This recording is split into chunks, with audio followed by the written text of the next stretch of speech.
Alright, this is me, Jay Pradhan, and this is Red by Jump for Sport. This is the second episode of Red and my very first episode. र पहिलो एपिसोडमा चाहिँ हामीले कुरा गरौँ खेलकुदको किनकि यो शो नै हो खेलकुदको बारे र फर्स्ट एपिसोडमा चाहिँ we talked about sports on a school level र आज चाहिँ हामीहरू फ्यानडमको कुरा गर्नेछौँ फ्यान्सको बारे कुरा गर्नेछौँ र यो फ्यानको बारे कुरा गर्न चाहिँ हामीहरूसँग दुईजना यस्ता व्यक्तित्व हुनुहुन्छ जसले चाहिँ आफ्नो जीवनको कार्यकाल भनौँ कि अब भनौँ न एउटा जीवस कालखण्ड नै स्पोर्ट्सलाई भनेर दिनुभएको छ र दिइ नै राख्नु भएको छ निरन्तर लागिराख्नु भएको छ. Let me introduce you to the two of the most amazing fans from Nepal who are representing two different clubs and the same passion for sport. Mr. Navin Chitrkar, who is the president of Arsenal Nepal Supporters Club, and Manoj Thapaji, जो चाहिँ MMC Forever जुन चाहिँ रहेको छ Manang Marsyangdi club फरएभर भनेर जुन Nepali club रहेको छ उहाँ चाहिँ यो क्लबको संस्थापक पनि हुनुहुन्छ फाउन्डर पनि हुनुहुन्छ र एक्स प्रेसिडेन्ट पनि हुनुहुन्छ हैन फर्मर प्रेसिडेन्ट पनि हुनुहुन्छ. सो तपाईहरु दुवैजनालाई नै स्वागत गर्न चाहन्छु रेड बाइ जम्प फर स्पोर्टमा. नमस्ते. नमस्ते. सन्चै हुनुहुन्छ नवीन जी? सन्चै हुनुहुन्छ मनोज जी? एकदम सन्चै. जयलाई कस्तो छ नि? हजुर ठिक छ. अलिकति कोरोनाले गर्दाखेरि चाहिँ डर त्रास चाहिँ रहि नै रहेको छ तर जो काम गर्नलाई चाहिँ उत्सुकता र प्रेरणा चाहिँ पाइ नै रहेको छु. सबैको त्यस्तै छ अहिले त कन्डिसन. हजुर हजुर हजुर. सो सुरु गरौँ मनोजजीबाट हैन. मनोजजी एमएमसी फरएभर जुन फ्यान क्लब रहेको छ मनाङ मर्स्याङदी क्लबको तपाईँ संस्थापक पनि हुनुहुन्छ. तपाईँले धेरै नेपाली फुटबल फ्यानहरूलाई चाहिँ धेरै जनाउनु पनि हुन्छ तपाईँले हैन. यो रिप्रेजेन्टिङ देम कस्तो फिल हुन्छ कस्तो अनुभव रहेको छ तपाईँको आजको मितिसम्म फ्यान भएर रङ्गशालामा गएर रुट गर्नलाई कस्तो तपाईँलाई चाहिँ अहिलेसम्मको एक्सपिरियन्स कस्तो छ? त्यो जहिले नै एउटा प्राउड मोमेन्ट हुन्छ एउटा अफिसियल फ्यान क्लबको लागि बनाएर अनि त्यो फ्यान क्लबलाई एउटा ड्युरेसनसम्म लिड गर्दाखेरि त्यो एउटा एकदम मेमोरेबल जर्नी नै हुन्छ है. किनभने तपाईँ ठाउँ ठाउँको फ्यानहरूलाई भेट्नुहुन्छ. तपाईँको अब आफूले चिन्दै नचिनेको व्यक्तिहरूसित मात्र फुटबल र आफ्नो क्लबको द्वारा चिनिनु पनि एउटा राम्रै एउटा उपलब्धि जस्तो पनि लाग्छ मलाई. हजुर. सो नवीनजी तर्फ जान चाहे. नवीनजी एमएमसी फरएभर भने जस्तै मनोजजीले चाहिँ फ्यान्सहरूलाई रिप्रेजेन्ट गर्नुभयो. तपाईँ एउटा फ्यान पनि हुनुहुन्छ र साथसाथै फुटबलमा एकदमै निरन्तर रूपमा लागि पनि राख्नु भएको छ. तपाईँले नेपाली फुटबललाई निहालेर पनि हेर्नु भएको छ. एकदमै क्लोज रूपमा पनि तपाईँले नेपाली फुटबललाई देख्नु भएको छ अनुभव गर्नुभएको छ. साथसाथै तपाईँले आर्सेनल नेपाल सपोर्टर्स क्लबलाई पनि हाँकिराख्नु भएको छ अगाडि. मछिन्द्र क्लबलाई पनि तपाईँले रिप्रेजेन्ट गर्नुहुन्छ. कङ्ग्रेचुलेसन्स तपाईँहरूले जित्नु पनि भएको छ होइन हालसालै भएको लिग पनि. थ्याङ्क यू है. सो तपाईँको अनुभव चाहिँ कस्तो रहेको छ नेपाली फुटबललाई लिएर अथवा एउटा फ्यान भएर आर्सेनल नेपाल सपोर्टर्स क्लबलाई पनि अगाडि सारिराख्नु भएको छ अघि बढाइराख्नु भएको छ युथलाई इन्गेज गराइराख्नु भएको छ. तपाईँले कस्तो अनुभव रहेको छ अहिलेसम्म? अब नेपालको कन्टेक्स्टमा भन्नु हो भने त अब फ्यान कल्चर चाहिँ अलिकति कम नै देखिन्छ बाहिरको कम्पेयरमा होइन. तर अब त्यो भन्नुको मतलब नेपालमा फ्यान छैन नै भन्नु त मिल्दैन. अब हामी देख्न सक्छौँ अब कुनै अब सानो लोकल टुर्नामेन्टमा पनि हामीहरू यो लोकल फ्यान्सहरूको जम्प गरेर देखिन सक्छौँ होइन. अब एज ए आर्सेनल फ्यान अब म आफै पनि अब इङ्ल्यान्डमा गएर हेर्दाखेरि त्यहाँको कल्चर हेर्दाखेरि चाहिँ त्यस्तो माहौल हामी नेपालमा पनि ल्याउनु पर्ने जस्तो देखिन्छ. त्यसलाई चाहिँ अब आउने समयमा चाहिँ सायद पक्कै पनि ल्याउनु सकिन्छ होला. अनि as a being a fan is like psychologically healthy activity जस्तो लाग्छ मलाई चाहिँ. हजुर हजुर. तपाईँलाई के लाग्छ नवीनजी मनोजजी? म यो कुरो चाहिँ मनोजजीतर्फ अहिले डिरेक्ट गर्न चाहन्छु. फ्यान भएर तनाव धेरै लिने सिचुएसन छ कि नेपालमा किनकि स्पोर्टिङ एक्टिभिटी नै भइरहेको छैन होइन. जब कोभिड थियो त्यो बेला थिएन भनौँ न. जब कोभिड थिएन त्यो बेला अलिअलि गरेर अलिकति चाप बढ्न थालेको जुन सिचुएसन थियो त्यो बेला र अहिले चाहिँ जुन रूपमा थप्पै भएको छ यसलाई लिएर तपाईँले चाहिँ कसरी हेर्नुभएको छ? अब नेपाली स्पोर्ट्स सिन चाहिँ कहाँ गइरहेको छ भनेर फ्यानहरूलाई कतिको यो मोटिभेटिङ अथवा डिमोटिभेटिङ फ्याक्टर हो? एउटा सानो भाषामा भन्नु एउटा सानो शब्दमा भन्दाखेरि यसलाई चाहिँ नि नेपाली फुटबलमा हामीलाई डोज नै पुग्दैन. किनभने तपाईँको अब गेम्सको इरेगुलरिटी थियो.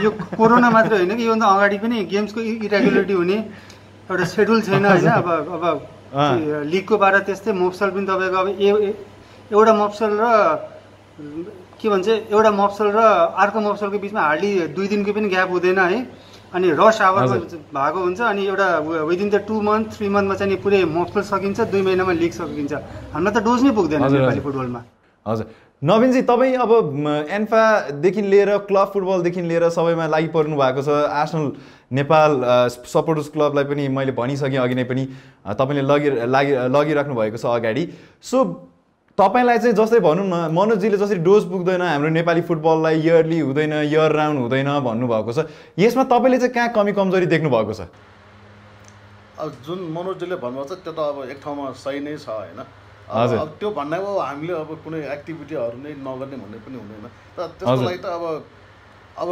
त्यसको जुन गेमहरू पनि अब टाइमली हुनु पर्यो होइन अब जुन नेपालमा हेर्नु भने त इयरली क्यालेन्डर नै खासै त्यति सक्सेसफुली चाहिँ गएको जस्तो देखिन्छ जस्तो बाहिर हामी देखेका छौँ नि जस्तो अब यो कोरोनाको रिजनले पनि अब यहाँ अहिलेसम्म स्टेडियममा जुन अब युरोपमा लिग त सुरु भइसकेको छ होइन अब अस्ति बाँकी लिग पनि सञ्चालन भयो तर फ्यानलाई चाहिँ अहिलेसम्म ल्याउन सकेको छैन जुन फ्यान भनेको त एउटा अब फ्यान नभइकन कुनै पनि क्लब चल्दैनन् होइन अब त्यो कुनै पनि त्यसको फाइनेन्सियली पनि स्ट्रङ हुँदैन क्लबहरू त्यो भएको भएर अहिलेको कन्डिसनमा अलि गाह्रो अवस्था भएर आएको छ ओके सो नवीनजी तपाईँले अब आफैले निहालेर हेर्दाखेरि होइन आफैले निहालेर हेर्दाखेरि तपाईँलाई कतिको अब भनौँ न नेपाली फ्यान्सहरूले अथवा भनौँ न जसले चाहिँ हामीले अब जस्तै आर्सेनल नेपाल भयो लिभरपुल नेपाल भयो कयौँ इन्टरनेसनल क्लबका फ्यान क्लबहरू छन् नेपालमा होइन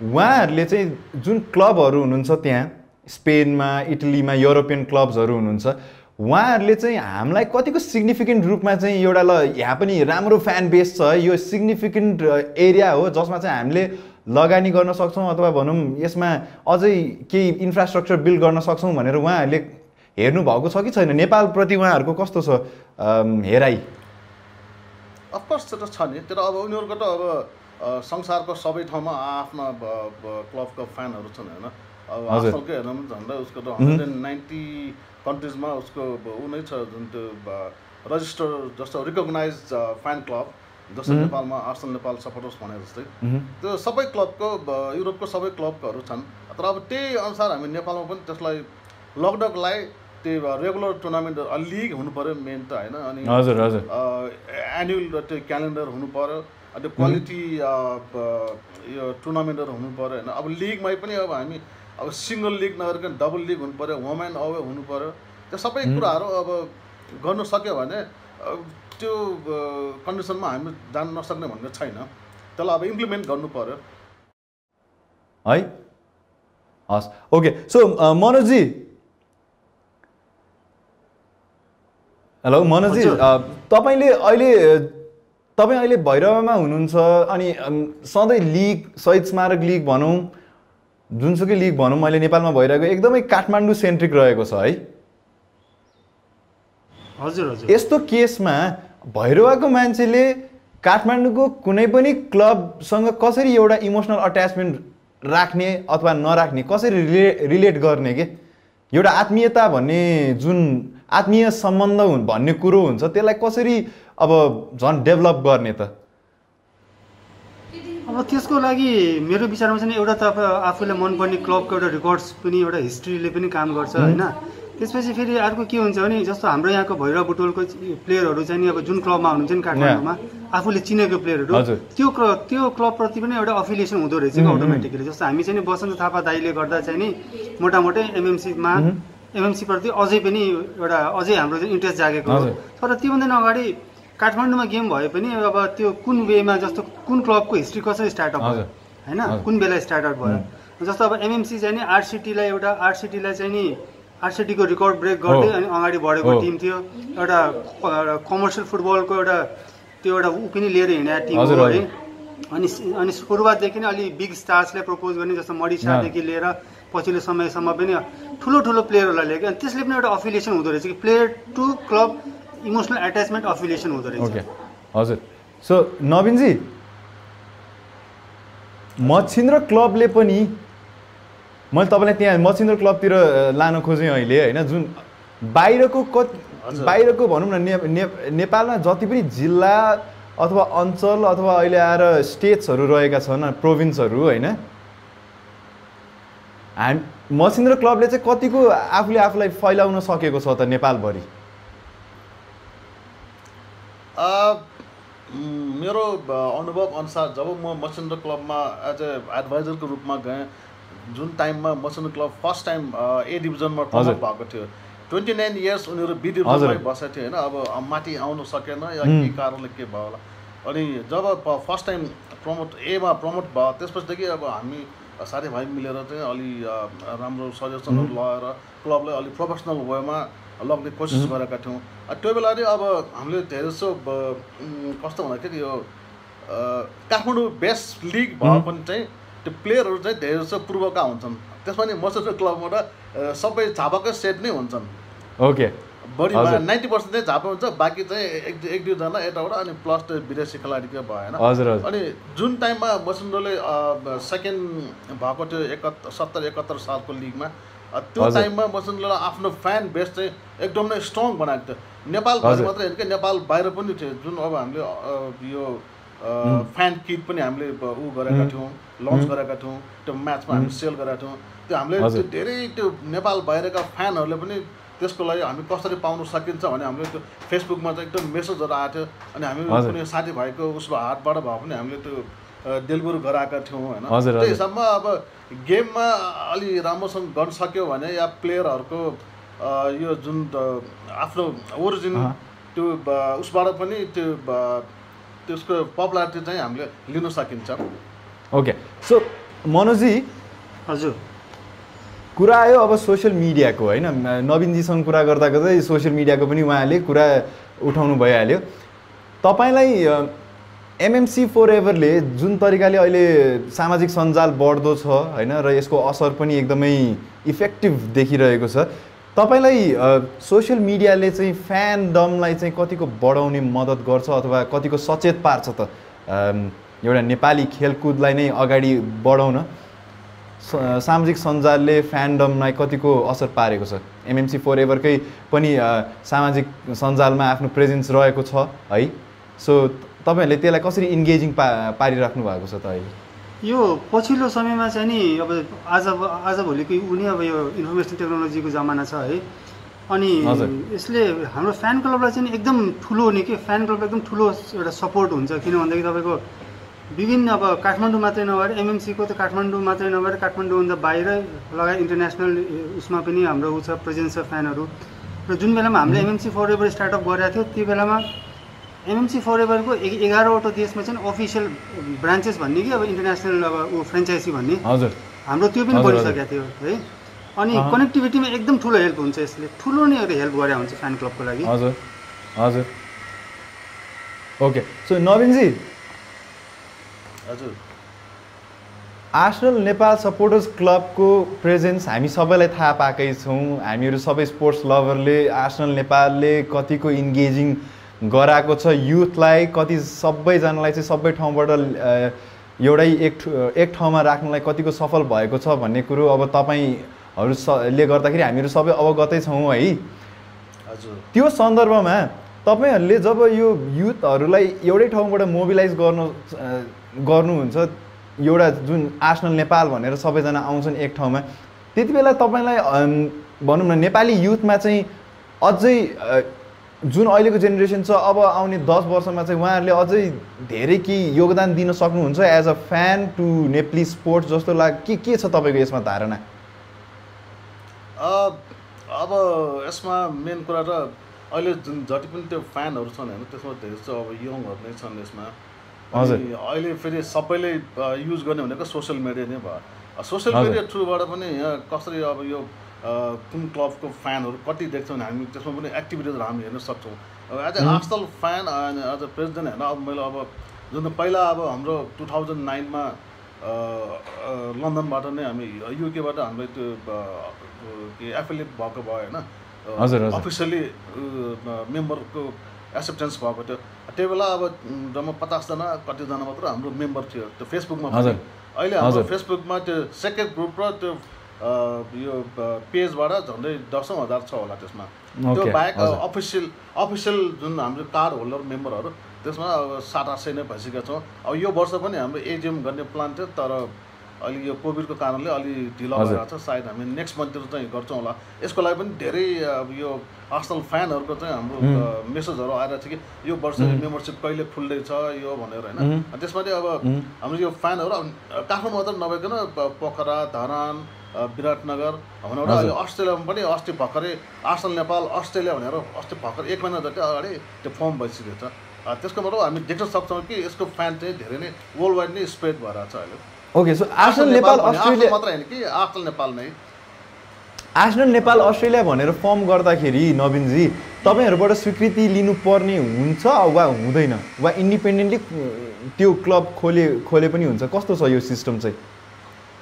त्यस्तो क्राइटेरिया त छैन, तर अब Arsenal Nepal as a governing body भयो हैन। अब जसलाई उता इङ्ल्यान्डले नै हामीलाई रिकग्नाइज गरेको एक्ज्याक्टली त्यसैको आधारबाट अस्ट्रेलिया चाहिँ आर्सेनल नेपालको चाहिँ अब मेम्बरसिप लिएर उनीहरूको एउटा ग्रुप चाहिँ फर्म गरेर उनीहरू कम्युनिटी डेभलप चाहिँ गरिरहेको छ अहिले बिस्तारै। हजुर, हाम्रो आर्सेनल नेपाललाई चाहिँ तपाईहरुले गभर्नमेन्ट लेभलमा पनि लगेर स्वीकृत गराउनु भएको छ हैन? यसलाई चाहिँ मान्यता दिनुभएको छ नि तपाईहरुले? As a non profit organisation हामीले चाहिँ त्यो सिडिओमा रजिस्टर गरेका छौँ होइन। अब त्यसमा अब हामीले खासै त्यो बिजनेस गर्नु त त्यस्तो कुनै अब गर्नु पनि मिल्दैन, गर्नेवाला पनि छैन। जस्ट एउटा कम्युनिटी डेभलपको लागि चाहिँ हामी पछि कुनै इभेन्टहरू गरेर लङ रनमा चाहिँ कन्टिन्यू गर्ने चाहिँ प्लानमा छ हामीहरू। हजुर, सो एजिएमकै कुरा गरौँ होइन अहिलेलाई। मैले चाहिँ यो कुरो एकदमै जान्न इच्छुक छु म। जस्तै एजिएम गर्दाखेरि भनौँ न आर्सेनल नेपालले जसरी एजिएम गर्छन्, मलाई लाग्छ प्रायः जसो धेरै देशहरूमा पनि आफ्नो आर्सेनलको फ्यान क्लब रहेका होलान् होइन? हजुर, उहाँहरूलाई पनि नेपाली सोइलमा नेपाली भूमिमा ल्याउन सकिन्छ वा सकिँदैन एजिएम गर्नको निम्ति? नेपाललाई चाहिँ एउटा यस्तो थलो जसमा चाहिँ ल एजिएम गर्नुहुन्छ है, let's make an AGM here, let's conduct an AGM here भनेर चाहिँ हामीहरूले प्रमोट गरेर होइन नेपाली टुरिज्मलाई बुस्ट गर्न सक्छौँ कि सक्दैनौँ? त्यो नसक्दै भन्नु त छैन होइन, तर हजुर त्यो अरू सपोर्टर्स क्लबलाई यहाँ एजिएम गर्नु हुँदा बरु होल त्यो जुन मेन आर्सेनलको नै एजिएम नेपालमा गर्नु पाए त अब झनै राम्रो हुन्छ होइन। हजुर हजुर हो नि। अनि जस्तो म यसमा एउटा इक्जाम्पलै दिन चाहन्छु कि जुन एउटा टुरिज्म डेभलपमेन्टको बारेमा जस्तो आर्सेनलले 2018 मा जुन त्यो भिजिट रुवान्डा भनेर जुन स्पोन्सर डिल हजुर 3 इयर्स यता हैन 39 मिलियन डलरको चाहिँ त्यो 3 इयर्सको डिल गरेको थियो हैन। अनि त्यस्तै जुन यस्तो छ यहाँ हैन यो हजुर यो चाहिँ या मैले ठ्याक्क यता हैन हजुर भिजिट रुवान्डा। अनि त्यो अब रुवान्डन गभर्नमेन्टले नै अब त्यो इनिसिएटिभ लिएर उनीहरूलाई आर्सेनललाई अब 3 इयर्सको 39 मिलियन डलरको डिल जुन गरे नि उनीहरूले आफ्नो टुरिज्म डेभलपमेन्टको लागि नै गरेको थियो नि होइन। अब त्यस्तै किसिमले अब जुन अब अस्ति लास्ट इयर मैले सुनेको थिएँ कि अब नेपाल गभर्नमेन्टले पनि यो आइएफआई अवार्ड चाहिँ नेपालमा गराउने, त्यसको लागि झन्डै 35 मिलियन समथिङ कति डलर चाहिँ त्यति इक्विभ्यालेन्ट चाहिँ त्यति तिर्ने, अनि त्यो चाहिँ नेपालमा चाहिँ अब त्यो टुरिज्म प्रमोट गर्ने भन्ने कुरा थियो। तर त्यो भनेको त अब एकदम लिमिट जस्तो लाग्यो, जुन मलाई जति इन्भेस्ट गर्छौँ नि होइन। जस्तो अब रुवान्डन त्यो गभर्मेन्टले 3 इयर्सको जुन डिल गर्यो त्यो 39 मिलियन, सेम एमाउन्टमा नेपाल गभर्मेन्टले त्यो आइएफआई अवार्डको लागि हुँदामा त्यो त वान टाइम मात्र हो नि त्यो त होइन। राइट, अब त्यो गर्नुभन्दा बरु भिजिट नेपाल भनेर आर्सेनल या अरू कुनै युरोपियन टप क्लबमा त्यो स्पोन्सर गर्न सक्यो। अब नेपाल गभर्मेन्टले पैसा तिर्ने नै हो भने त्यो गऱ्यो भने 3 इयर्ससम्म एटलिस्ट त्यो वर्ल्डको अब टिभीमा सब मान्छेले हेर्नुहुन्छ नि त त्यो त होइन। अब जस्तो हामी त्यो देख्छौँ यो लेस्टरको पनि त्यो भिजिट मलेसियाको त्यो स्पोन्सरसिप छ, त्यस्तै नेपाल गभर्मेन्टले पनि त्यो इनिसिएटिभ लिएर गर्न सक्यो भए यो वर्ष त होइन अब अरू कुनै वर्षमा त्यो प्लानिङ त्यो बजेट छ भने त्यो गऱ्यो भने धेरै नै राम्रो हुन्छ होला जस्तो लाग्छ। Okay, so Naveenji Nepali youth र नेपालीको पर क्यापिटा इन्कम बारे तपाईँ पनि अवगत हुनुहुन्छ, म पनि अवगत छु, हामी सबै अवगत छौँ। र फुटबल क्लबको जर्सीहरू होइन को प्राइस यति महँगो छ ओरिजिनल अथेन्टिक प्रोडक्ट हेर्ने हो भने अब यसलाई हेर्दाखेरि भनौँ न एउटा क्लब सर्भाइभ हुने पनि वान अफ द मेजर रेभेन्यूको सोर्स भनेको उनीहरूको मर्चेन्डाइज हो नि त हो नि सो अब आर्सेनल एज अ फुटबल क्लबले चाहिँ नेपाललाई रेभेन्यू स्ट्रिममा चाहिँ कसरी हेरेको छ किनकि विश्वव्यापी रूपमा त उहाँहरूले जसरी आफ्नो जर्सीहरू बेचेर हुन्छ अथवा उहाँहरू पनि सर्भाइभ गर्नलाई इट इज अ बिजनेस अनि they need to make money to survive होइन नेपाललाई चाहिँ कसरी हेरेको छ त्यही त क्लबको मेन इन्कम भनेकै उनीहरूको त्यो मर्चेन्डाइज सेलिङ भएन नेपाल त अब धेरै सानो कन्ट्री पनि भयो एक्ज्याक्टली त्यसमा नि अब पर क्यापिटल इन्कम अघि भन्नुभएको छ त्यो धेरै नै कम छन् होइन अनि अब यस्तो अवस्थामा त्यो ओरिजिनल जर्सी नै त किन्न अलि गाह्रो नि तर अब गाह्रै छ एक ग्रेडसम्म एटलिस्ट अब यहाँ मार्केटमा पनि त्यति कपीहरू चाहिँ आउन अलि गाह्रो भएको भएर एक ग्रेडसम्म भयो भने एटलिस्ट आइरहेको छैन त्यो भयो पनि अब यहाँको जुन फ्यानहरूले जुन त्यो किन्ने चाहिँ आफ्नो एबिलिटी देखाइरहेको छ होइन तर त्यसको लागि त अब एज ए आर्सेनलले नै चाहिँ अब नेपाललाई भनेर यो जर्सी बेचेर चाहिँ उसले चाहिँ त्यति बेनिफिट होला जस्तो लागेन जस्तो अब इभेन्टसको हेर्नु न अब रोनाल्डोले इभेन्टसमा साइन गर्दाखेरि उसले साइनिङ एमाउन्ट त जर्सी बेचेर मात्रै उसले जर्सी बेचेर मात्र उठाउनु भएको राइट त्यही त होइन अब त्यस्तो कुराहरू पनि छन् अब नेपालको कन्टेक्समा सायद त्यो चाहिँ अलि कम नै होला जस्तो लाग्छ ओके सो नवीन नेपालमा जर्सी बेचेर होइन हजुर हजुर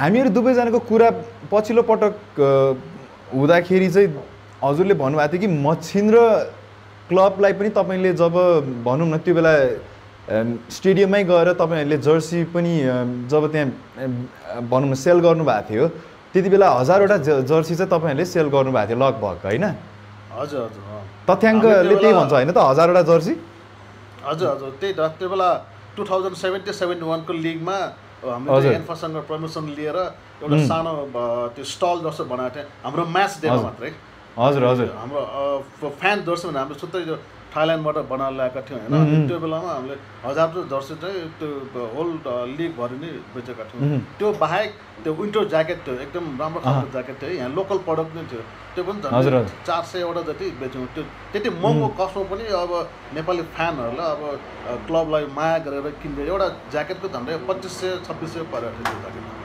अझै डिमान्ड थियो तर हामीले चाहिँ त्यो फेरि रिप्रोड्युस चाहिँ गर्न सकेनौँ ओके सो यस्तो हुँदाखेरि जब 1000वटा जर्सी म्याच डे गर्दा गर्दै 1000वटा जर्सी एक सिजनमा 1000वटा जर्सी कि पर एक दिनमा चाहिँ 1000वटा जर्सी भनेर उल्लेख गर्नुभयो हजुरले ए अब एक दिनबाट 1000 दर्शकै आउने पहिलो रङशाला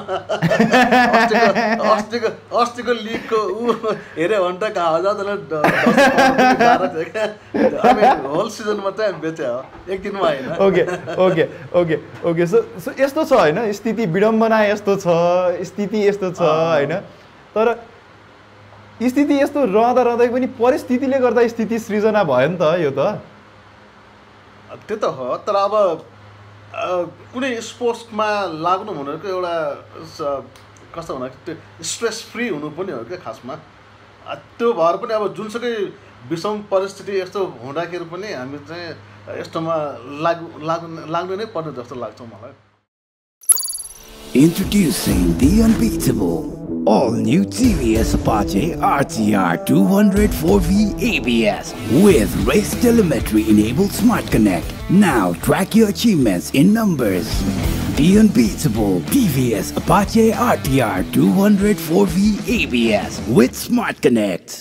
Alright, Manoj ji, अर्को क्वेसन चाहिँ अर्को प्रश्न म तपाईतिर आउन चाहे प्रश्न चाहिँ के रहेको छ भन्दाखेरि MMC फरएभर जुन तपाईहरुको फ्यान बेस रहेको छ र तपाईले आफैले पनि भनिसक्नु भएको छ you've got like 65,000 fans in your fandom जुन चाहिँ तपाईहरुले अनअनाउन्स फ्र्यान्चाइजी जुन भइसकेको छ देशमा मात्र नभइकन विदेशमा पनि मान्छेहरुले तपाईहरुलाई फलो गर्नुहुन्छ MMC एउटा ब्रान्ड बनाइसक्नु भएको छ तपाईहरु सबैजना मिलेर अब यसलाई चाहिँ तपाईहरुले जसरी आर्सेनल नेपालले चाहिँ आफ्नो एजीएम गर्नुहुन्छ तपाईहरुले चाहिँ यसलाई क्लबसँग मिलेर अथवा जुटेर कसरी यसलाई अगाडि सार्ने अग्रसर यसलाई रूपमा कसरी लाने भनेर चाहिँ तपाईहरुको आगामी दिनहरुमा चाहिँ योजनाहरु के छन् त क्लबले आफ्नो फ्यानहरुलाई जहिले पनि एउटा स्ट्रेन्थको रूपमा नै लिएको छ है तर के भन्दाखेरि अब त्यो पर्टिकुलर जस्तो कार्य समितिहरू चेन्ज हुँदाखेरि त्यो अलिकति त्यो कनेक्टिभिटीमा पनि कमी आउँदो रहेछ किनभनेदेखि त्यो न्यू कमिटी आउँछ त्यहाँ फेरि रिस्टार्ट गर्नुपर्ने त्यो रिलेसनसिपलाई होइन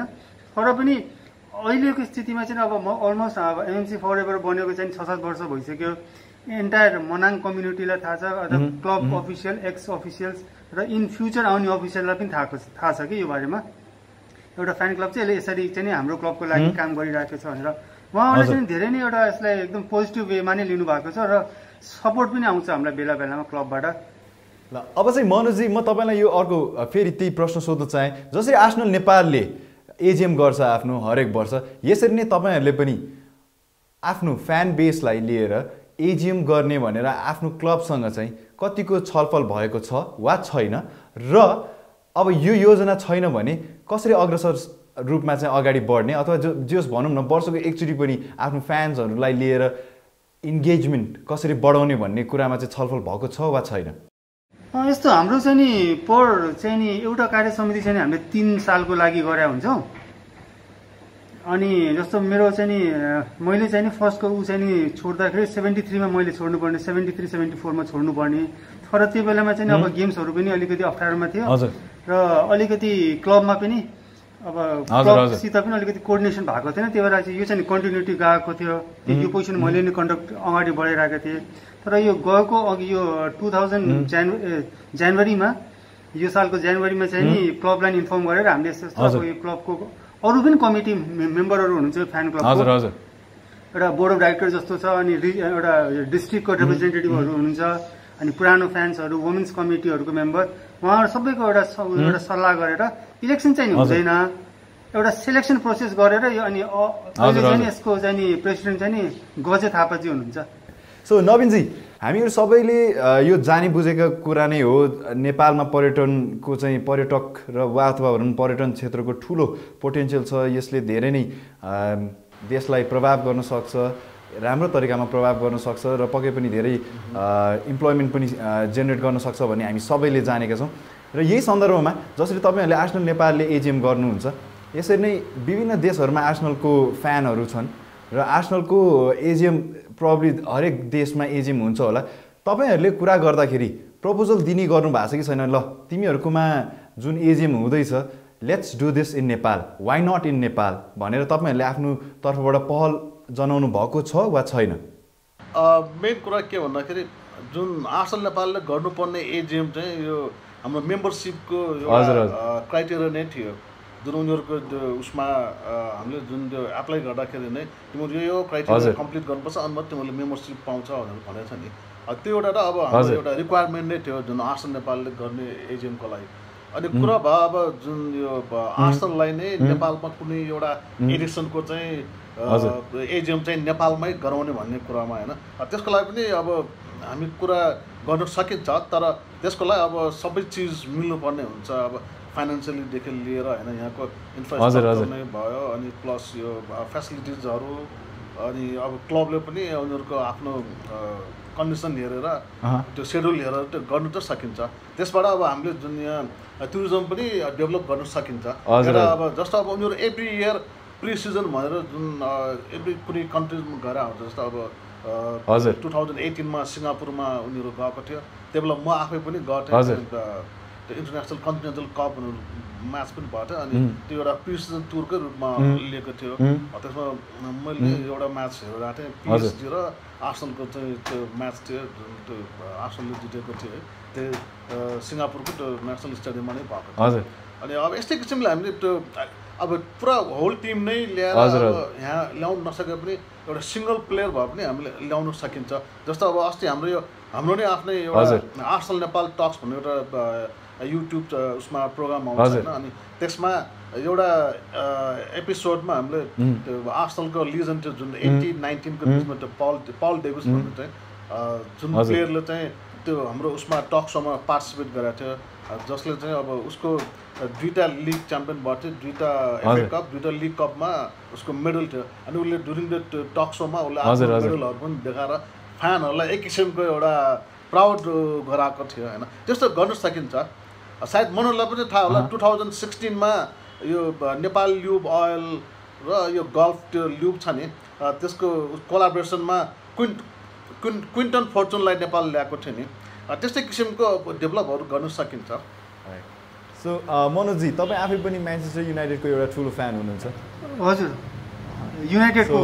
तपाईँले चाहिँ जसरी तपाईँ आफै म्यान्चेस्टर युनाइटेडको फ्यान हुनुभयो, नवीनजी आर्सेनलको, म लिभरपुलको, अब हामीहरू तीनजना बिचमा जुन राइभलरी छ यो टिमहरूलाई लिएर जस्तो खालको माहौल बन्छ जब म्याच आउँछ, हजुर कुरा हामीहरूले हाम्रो नेपाली टिम स्थानीय टिमहरू चाहिँ एकअर्कासँग भिड्दाखेरि त्यो खालको राइभलरी देख्दैनौँ।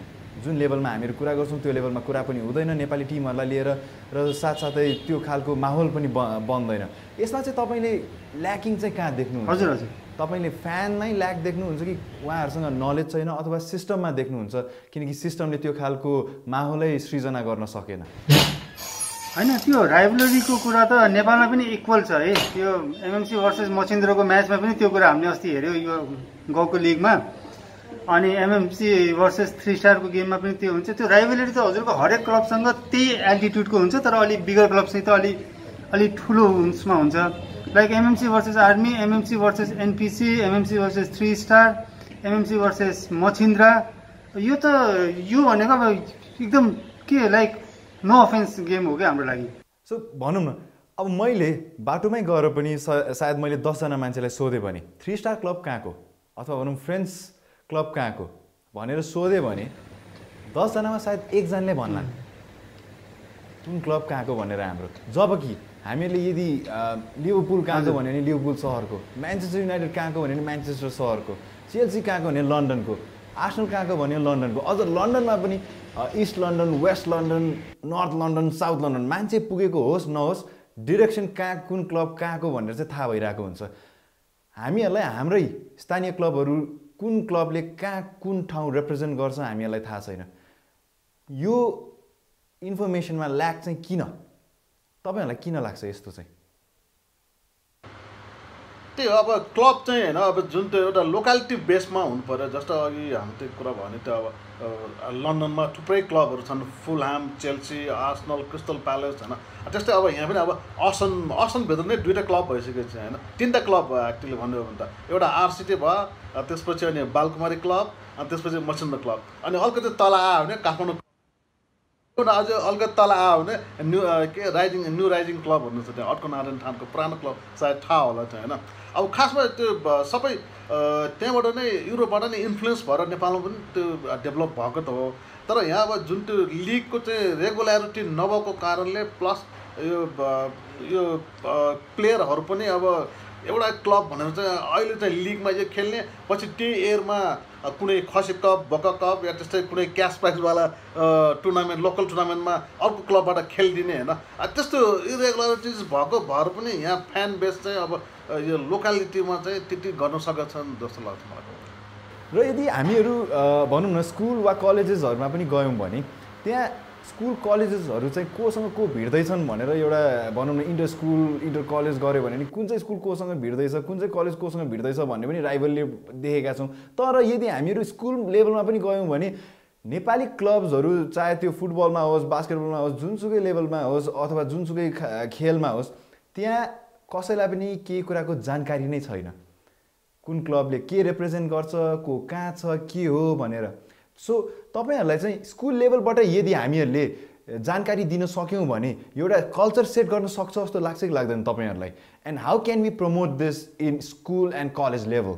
यो जुन हामीहरूले मार्केटिङ भनौँ न आफ्नो क्लबहरूलाई जनाउने क्लबको मार्केटिङ र ब्रान्डिङ चाहिँ how can we do it from the ground level? त्यही त अब अहिलेको उसमा परिवेशमा चाहिँ नि अब जस्तो अलिक पहिलासम्म पनि अब हरेक क्लबको चाहिँ नि यो स्थानीय एउटा लोकल एरियाको क्लब भनेर एउटा चिन्जान्थ्यो। तर अहिले चाहिँ नि नेपाली फुटबलको प्रायः जस्तो अब ए डिभिजन खेल्ने क्लबहरू चाहिँ त्यो लोकालिटी भन्दा पनि माथि उठिसकेको छ है। किनभने त्यहाँ अहिले स्पोन्सर्सहरू छ अनि यताउता छ, अलि नेसन वाइड नै भइसकेको छ त्यो क्लबहरू अहिले। अब मचिन्द्र क्लब चाहिँ नि ओरिजिनली त्यो एउटा पर्टिकुलर ठाउँकै हो होइन, तर पनि त्यो क्लबमा अब तपाईँ प्लेयर हेर्नु न त्यहाँको त्यो लोकल प्लेयर त छैन होला अथवा एकदम कम मात्रामा होला होइन, किनभने अब त सबै अब त्यो एउटा कम्पिटिसन नै हो नि त यो अहिले।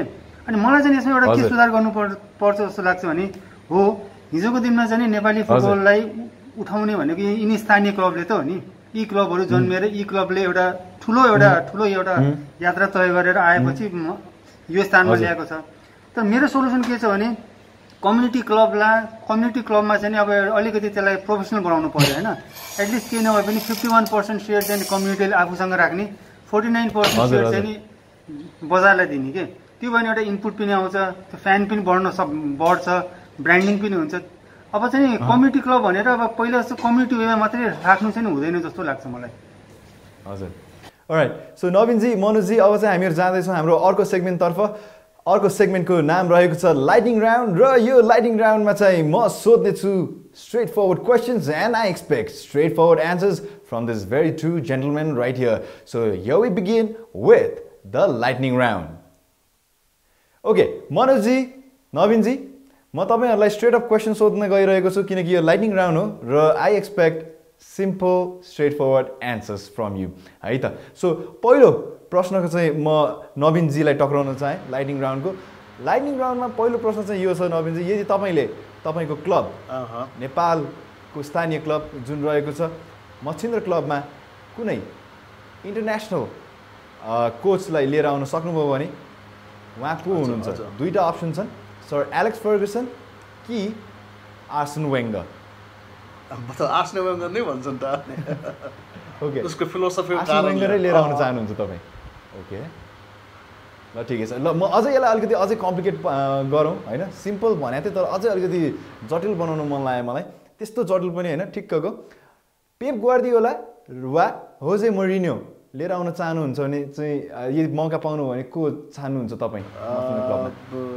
ग्वार्दियोला। पेप ग्वार्दियोला। ओके हजुर, ओके, इन्ट्रेस्टिङ।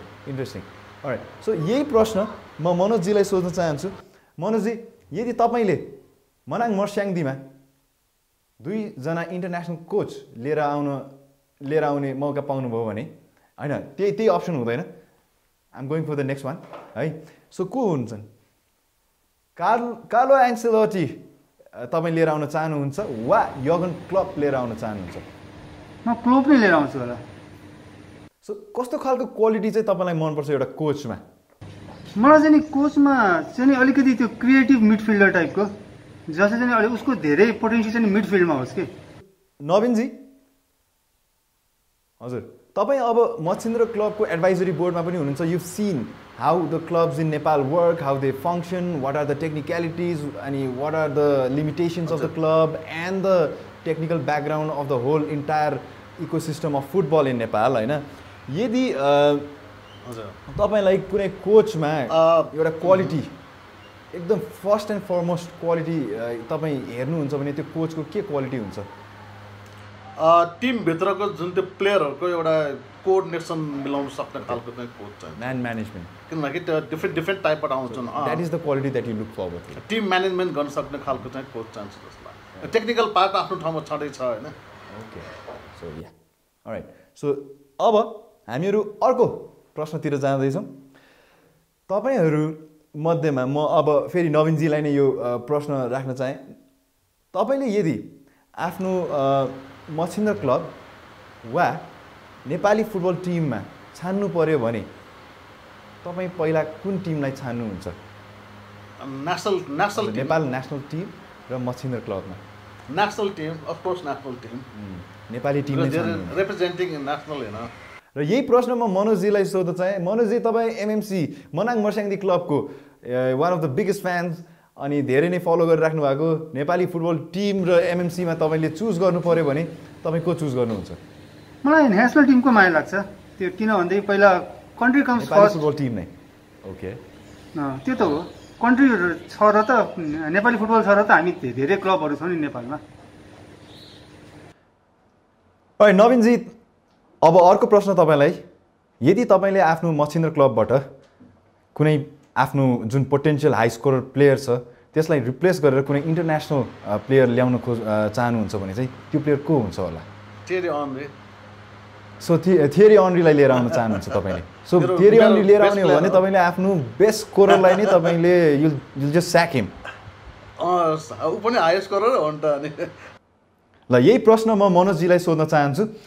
मनोजजी, यदि तपाईँले आफ्नो टिमबाट मनाङ मर्स्याङदी क्लब जुन रहेको छ यदि त्यहाँबाट तपाईँले आफ्नो बेस्ट स्कोररलाई चाहिँ होइन रिप्लेस गर्न चाहनुहुन्छ भने एउटा इन्टरनेसनल प्लेयरसँग को इन्टरनेसनल प्लेयर हुन्छ म अलि क्लासिकलमा चाहिँ नि रुनीलाई लिएर आउनु खोज्छु होला ओके रुनी र यदि तपाईँले यस्तै गरेर कन्फ्रन्ट गर्नु पर्यो भने यही क्रममा ल तिमी अब मनाङ मर्स्याङ्दी क्लब छोड्नु पर्यो र जानु पर्यो किनकि म रुनीलाई ल्याउँदैछु तिमीभन्दा बेटर छ भन्दाखेरि तपाईँलाई अलिकति गिल्ट हुन्छ कि हुँदैन त होइन त्यो बेलामा उसमा एक्साइटमेन्टमा हुन्छु म एकदम गोलको लागि जे पनि ठिकै हो कुरो पनि thank you Naveenji thank you मनोजी तपाईँहरूले आफ्नो अमूल्य समय हामीहरूलाई दिनुभयो र धेरै कुराहरू पनि गरिदिनु भयो र मलाई पक्कै पनि विश्वास छ कि तपाईँहरूले जुन कुराहरू राख्नुभएको छ हाम्रो प्लेटफर्म मार्फत यो कुरामा बहस होस् र पक्कै पनि यसमा चाहिँ छलफल भएको अनुसारै पछि गएर यसमा इम्प्रुभमेन्ट पनि आओस् yes we talked a lot about fandom we talked a lot about club football we talked a lot about the culture that club football brings with itself and the fans that bring the amazing emotional aspect as a culture and the unity the fans bring through a club एउटा sports को कारणले गर्दाखेरि एउटा खेलको कारणले गर्दाखेरि देश नै एकजुट हुन सक्छ भन्ने हामीले आजको यो कन्भर्सेसनबाट जान्यौं र पक्कै पनि हामीहरू सबैजना चाहिँ मिलेर यदि सँगै काम गर्ने हो भने स्पोर्ट्सलाई माथि ल्याउन सक्छौं उकास्न सक्छौं र यही भन्दै this is Jay Pradhan signing off and this is read by Jump for Sport and as always people let that heart beat for if you let it beat it'll take you to all the wonderful places ciao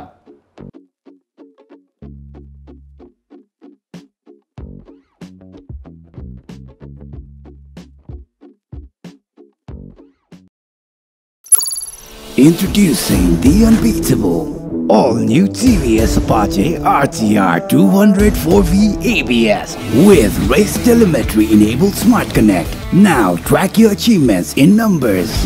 The unbeatable TVS Apache RTR 204V ABS with Smart Connect.